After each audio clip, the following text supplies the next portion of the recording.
Hey everybody. Okay.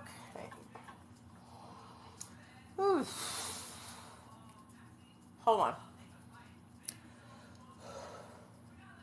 I don't know what's wrong with my stomach lately, y'all, but something has really got me fucked up lately. But I digress. We're going to do makeup and talk recovery, so come on in. Don't be shy.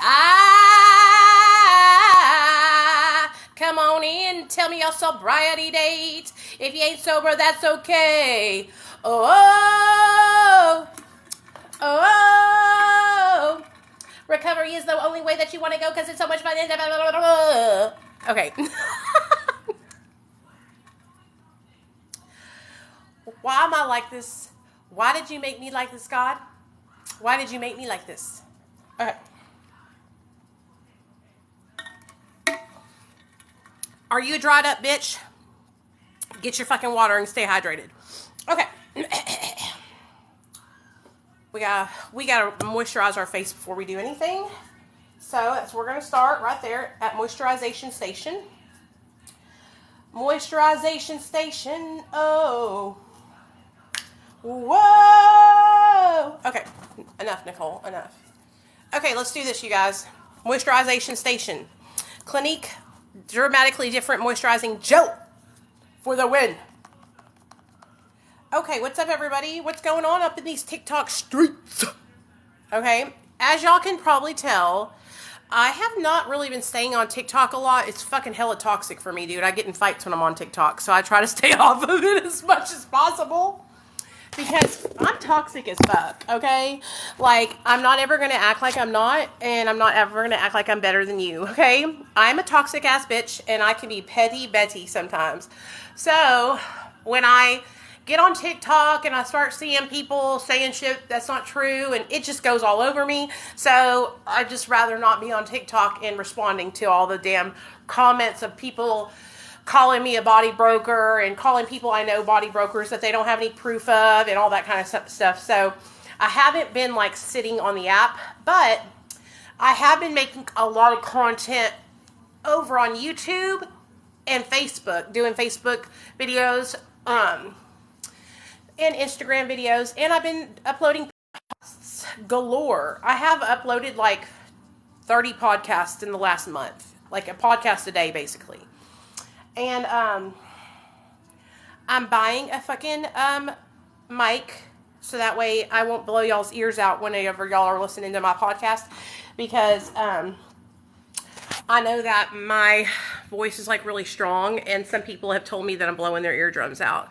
So I got to get a podcast mic. But whenever I get that, then it's going to be professional podcast style. And I talk about everything on my podcast. Everything and anything I want to talk about. It's fun. I talk mostly about myself, but sometimes there's other people I get to talk about. And it's always a good time because I love sharing my opinions with you guys. Okay, I don't think that's going to stay, but we're going to try. Okay, so first and foremost, let's do our eyebrows. Hey, Rockin' Robin, what's up, baby? So, I just got a phone call from a sweet lady, y'all. I talked to her for about an hour, and so I want to tell y'all something about me, okay? If you reach out to me and you need support, I'll send you my cell phone number, okay? Like, I don't charge people to send them my cell phone number. I jump on the call with anybody. I'm really good at text messaging, too. And so, anyway, I just want to put that out there. Like, if you guys need support, you don't have to like pay me to support you. You don't have to pay me to talk to you. You can send me a message and I will jump on a call with you anytime, day or not. I do recovery coaching with people, but that is like very few and far between because I don't really advertise it because I help anybody for $0. Okay. So anyway, my mustache is trying to grow, so let's pluck that.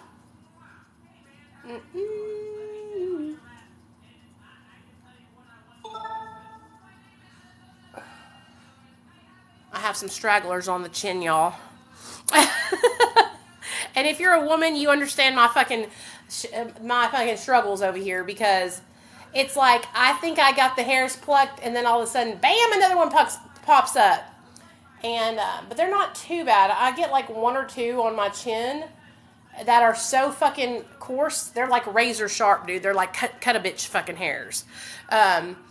So anyways, I wanted to talk about how much success I have had with long-term mat treatment.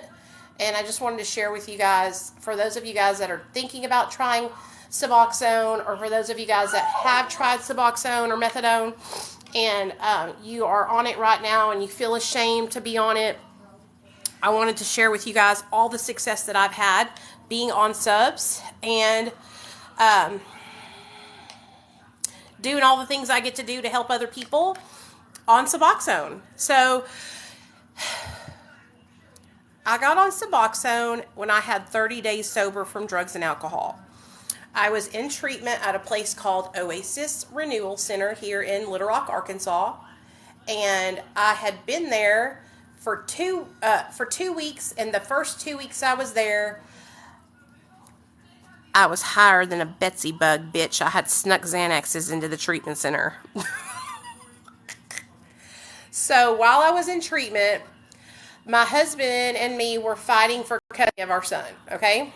And y'all know how stressful that is. If you've ever been through the CPS situation, you know how stressful it is, okay? So me and my husband were fighting for custody of Nathaniel back, all right? And I was stressed to the max, dude. I couldn't handle it. I was sick as a dog. I was fucked up, and I was just fucked up. And instead of handling my feelings and talking to my counselor about them, I manipulated my husband into bringing me Xanax to the treatment center. I so did. I said, come on, baby, get on this train. We're headed to Manipulation Station, and I'm about to ride you. Okay, so I got my husband to bring me Xanny bars to treatment. How bad do you got to be to do that? That's fucked up. That's fucked up now, okay? Taking drugs into the treatment center, that's fucked up. So you know me, that's what I did though. I said, I'm getting me some drugs. I fucking hate this treatment center. It's fucked up and I don't want to be here, so I'm going to get high. So I got Xanaxes, snuck into the treatment center, and I was fucking throwed. Okay, I would be sitting in treatment in the fucking groups falling asleep, y'all.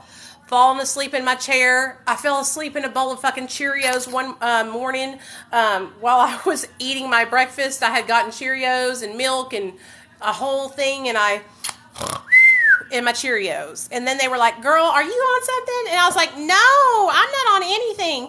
And then they were drug testing me, and they were like, but your benzos, benzos are still popping hot. And I said, well, benzos have been popping hot since I got here. I don't know what's wrong. I don't know why that's thrown up there. But for me, I'm a big girl, as y'all can see. And whenever I was first getting sober, I wasn't big then, but I was not skinny. Okay, so I probably weighed like 165. Now I'm like 200. Back then I was like 165. So it took 45 days for benzodiazepines to leave my system. So every time they would test me and ask me why was I popping hot for benzos, I was like, because I'm fat, that's why. And so they were like, you know, she's right. Benzos do take a long time to get out of your system on a drug test, right? Especially if you take them a lot, like I was taking them 7 bars at a time and then driving my car around town and crashing into brick walls and shit, okay? So they were kind of like giving me the benefit of the doubt for the first week, right? Well, the second week, I kept popping hot for the benzos, and I kept showing the behaviors that I was on benzos, right? So they were on to me. Well, that Friday, we had a meeting, okay? We were going to a meeting, an outside meeting, an AA meeting, at a place called Cosmo here in Little Rock, Arkansas. If you have ever been to a meeting in Little Rock, Arkansas, you have probably been to Cosmo. It's like the most poppin' meeting spot in Little Rock. So,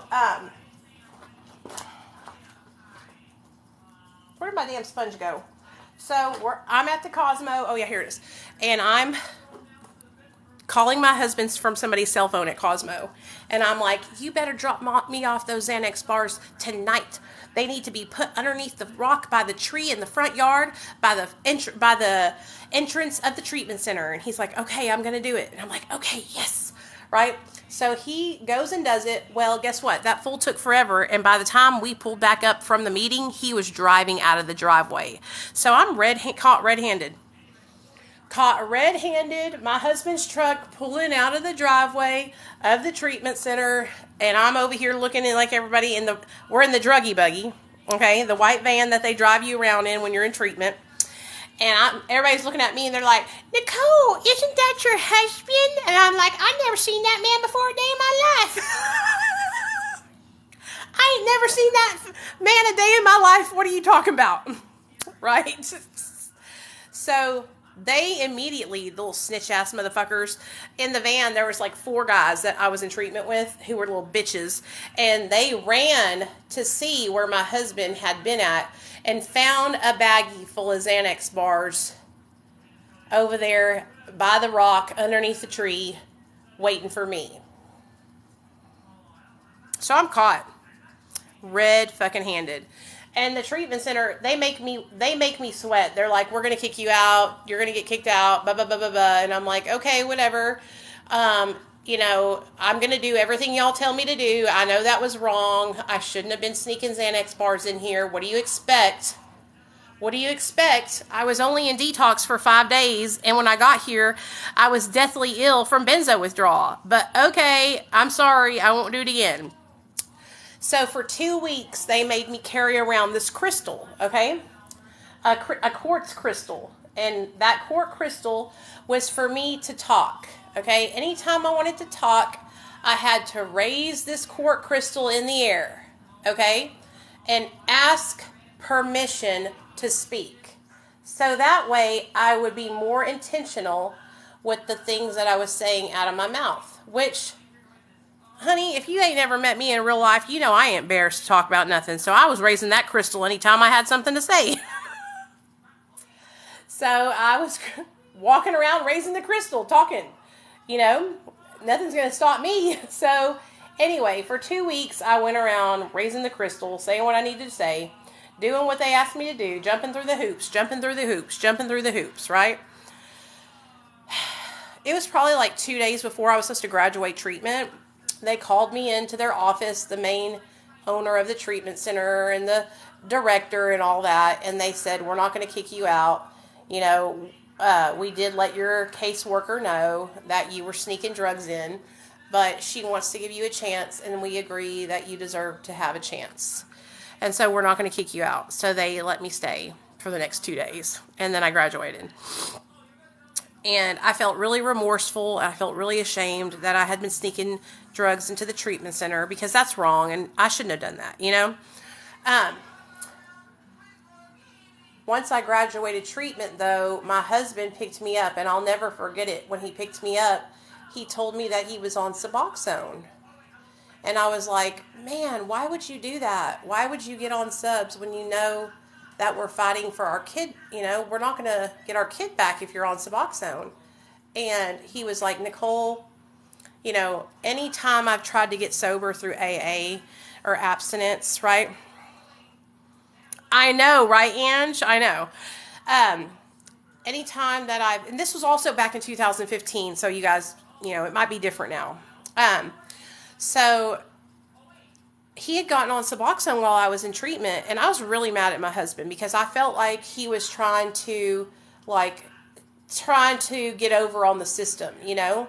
Little did I know that our caseworker was the one who recommended it, that we get on Suboxone, because she straight up said, you know, like, I've worked with a lot of people that have drug addictions, but a lot of the people I've worked with didn't have addictions to multiple substances like you and your husband do. Like me and Neil were addicted to like meth and cocaine and Xanax and opioids. We were addicted to multiple substances. We were like trash can addicts. So I think a lot of the people that my caseworker had worked with had like crack addictions or alcohol addictions or weed addictions. Do you know what I'm saying? So she said, I think it would really help you guys if you got on like a medication assisted treatment program and you guys had therapy and groups to go to besides just going to AA. Because I was, going to AA for years, and I mean, obviously I was struggling. I wasn't maintaining sobriety through AA. So, my husband went ahead and listened to her. And then when I got out, he told me, and then she sat me down and talked to me. And I was against it. Like, I was truly against it. Like, I had been brainwashed for so many years that the only way to get sober and stay sober was through abstinence. And if you didn't get abstinent sober, then you weren't really in recovery, What happened? What did David ask? I'm sorry, David, I didn't see your question.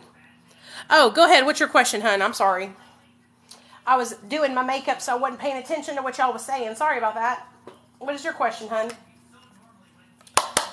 I still am, look at me, y'all. I'm still trying to squeeze the little last bit of this shit out of this fucking tube. Eee.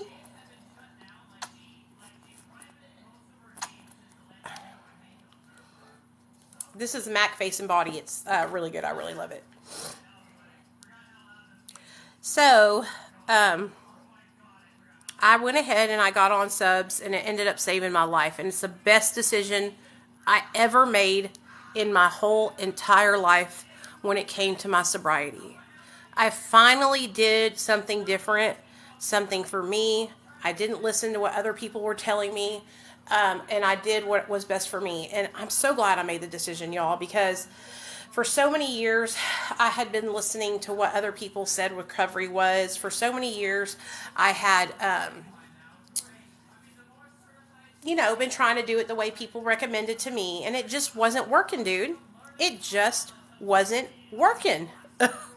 Like, if it had worked, it would be a different story. But I was just really struggling still. And so I'm glad that I opened my heart and my mind to MAT treatment, because I wouldn't be alive today if I hadn't. My son would have lost his mother, and I probably would have lost his dad, and would be living with his grandma and grandpa and being raised by them. You know what I'm saying? And so I'm glad that I finally gave MAT a chance and didn't let what I had learned in AA and NA keep me from doing so, And I do want to say, like, it's not so much what I learned from the big book, because the big book of Alcoholics Anonymous talks about, people that need medication and how we're not doctors and we shouldn't govern what people do with their bodies. And it wasn't so much what I was learning out of that book itself, but what I was learning from the people in the program who would take the program out of context. And that was damaging to me, dude. It damaged the fuck out of me, because I looked up to those people and I believed every fucking thing they said. Everything they said, I believed it. And that's how most people are in treatment. They are latching on to anything that anybody says that resonates with them. And that's why it's so important for us to be careful about what we say and how we lead people. Because you could very well lead somebody down a pathway of death because you want to be right. You know what I'm saying? So I've learned so much over the years. Where's my other fucking brushes at? I can't find them. Like over here cocking my neck like a damn peacock or some shit. No, not a peacock.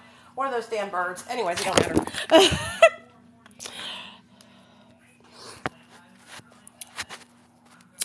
Oh, who's Stephanie, AP? Who's that? Did I speak on it? I probably did. Well, who is Stephanie? Ah! Shit balls. Sorry, guys. Who's Stephanie? What did I say about Stephanie? I'm sure I did, though. If you say I did, I'm sure I did. Is Stephanie somebody in the recovery community?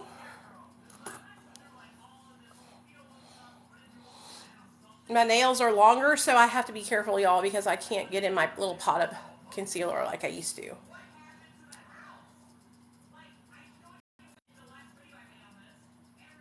I'm willing to help anybody that reaches out to me, okay? Like, everybody's different. Everybody needs different kinds of treatment. No one person is the same. It is what it is. Like, whatever works for somebody else is what works for somebody else, and I support you.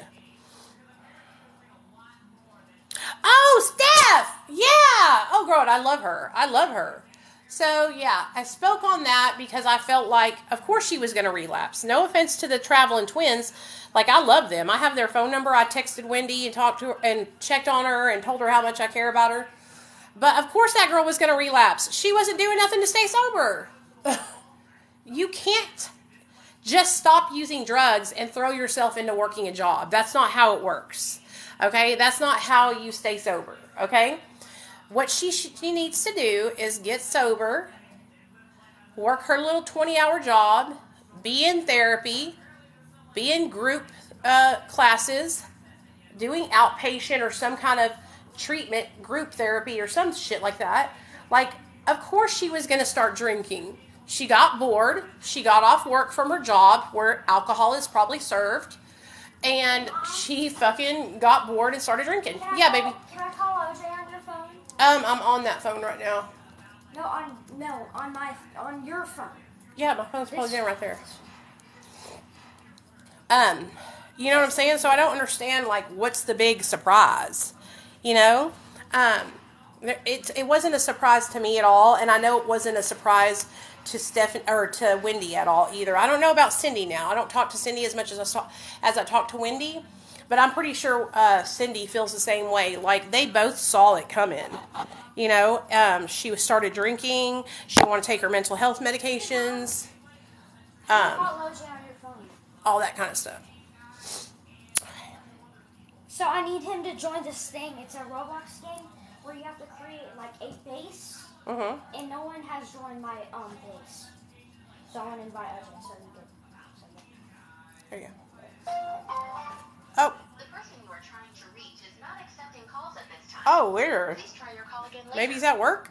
La persona No, con la que... he goes to work at 6. Maybe he's asleep? Yeah, that's weird. I don't know. You want me to text him? Want me to say, can OJ join Fortnite? Or Roblox? Join Roblox. Okay. Got it.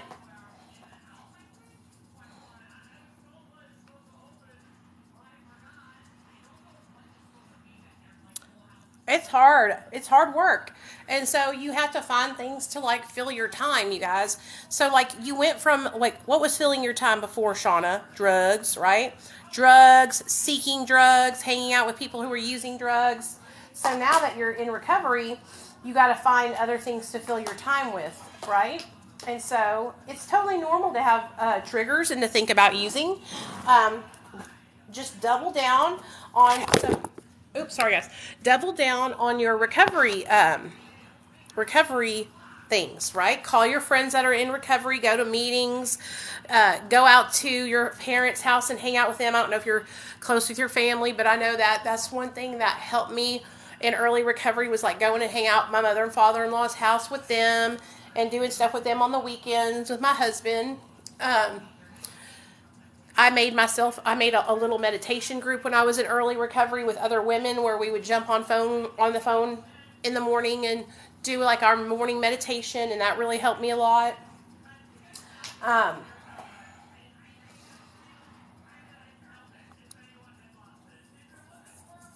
Now I'm so used to being sober and I don't hang out with people that are using drugs. It's a lot easier to stay sober because I just don't go around that, and I've changed my coping skills.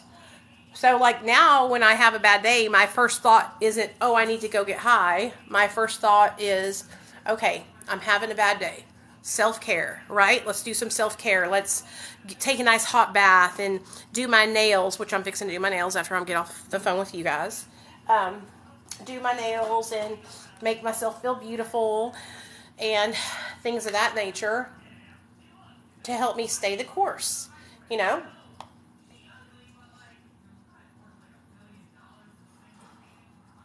And those are all things that I do that don't cost money. I can do them myself. And that's what I do. That's what I do. And I also use my coping skill of snitching on my addiction, right? Whenever I think about using, I talk about it. I'm not ashamed to say, oh my gosh, guys, I was thinking about getting high on Xanax today, because there's no shame in my game, honey. Talking about it is what helps me relieve myself of those thoughts. So that way I don't continue obsessing over it, you know?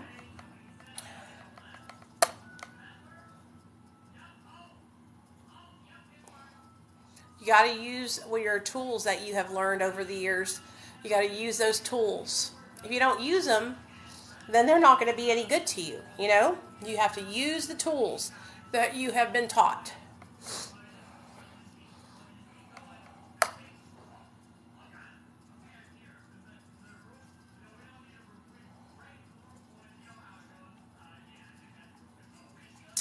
Good deal. Bronzer. Now I'll put some blush on. Okay. These e.l.f. Setting powders are the bomb. The Halo Glow setting powder, I really like it a lot. So that's what I do. Yeah, I use my coping skills, and the more you use them, the stronger they get. The more you practice staying sober and using those coping skills, the stronger the skills get. Okay.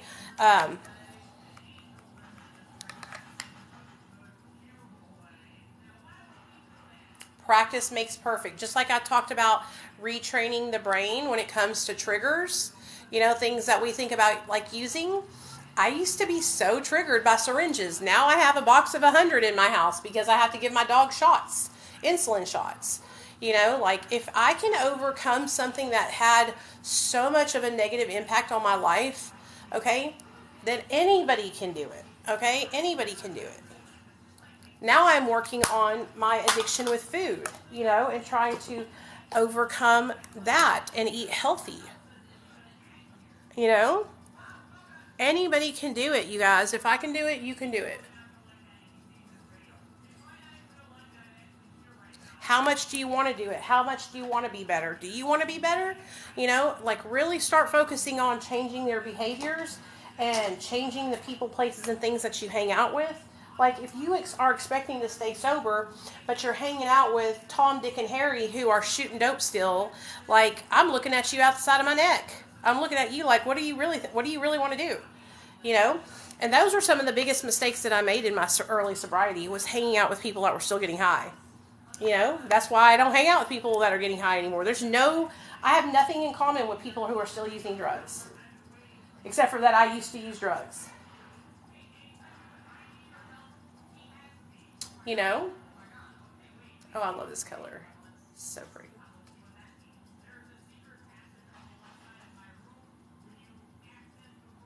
And that's not me talking down on people that struggle with addiction. That's just me saying, like, hey, I have to protect myself. Okay? I have to protect myself. And you should feel the same way. If you're serious about staying sober, then you stay around people who are sober, who have more sobriety time than you, okay? And you ask them to help you, and they lead you. You know, it's just like the old saying, if you hang out at the barber shop, you're going to get a haircut. Like, that's a true fucking saying right there. If you keep hanging out with people who are getting high all the time, eventually you'll end up getting high too. And you can't blame nobody else but yourself, you know? Oh, this color is fucking beautiful. Okay. So, oh my God, do you see how pretty and glittery this is? Oh my God, I love it. Okay. I love it, I love it, I love it. So, anyway, I'm going to put some eyeliner and some mascara on, and I'm going to go make some lunch for me and Nate. But I hope you guys enjoyed this little chit-chat about recovery from addiction and MAT. Don't be ashamed of what works for you. If being on Suboxone is what helps you stay sober, fuck what anybody else thinks or says about it, okay? What matters is that you're alive and that you're living a healthy lifestyle, that you're able to be a part of your family, okay? Love you too, man. That you're able to be a part of your family again, that you're able to function without fucking shooting drugs in your veins all day, and that you're changing those negative behaviors, okay? Don't get so caught up on all the fucking, all the bullshit about being abstinent and this, that, or third. Just work on changing your behaviors, okay? If you can do that, you can do anything, all right? Work on changing. What is a behavior to change? Okay, people, places, and things. Change the people you hang out with. What's another behavior you can change? Okay, changing your coping skills. If a coping skill that you used to have was to use drugs, you know, now you need to find other healthy coping skills like going for a walk, swimming in the pool, talking to your friends on the phone, whatever it may be. Okay, but just lean into those things and don't be afraid to get support. Okay, that's what helps me stay sober, is having support from other people that have been through it before. You know, I'm not over here trying to stay sober on my own. I have a lot of support. Okay, and if I didn't have all that support, I wouldn't be sober today. Okay, so I definitely didn't get sober and stay sober on my own. I do it every single day with family support, support from my friends, online support, and that's what you gotta do. You gotta lean into that shit. Okay, so I'm gonna put some eyeliner on and some mascara, and I'll holler at y'all on the flip side. I hope y'all enjoyed hanging out with me and chit-chatting about recovery from addiction, and I'll see you guys next time, okay? All right, love y'all.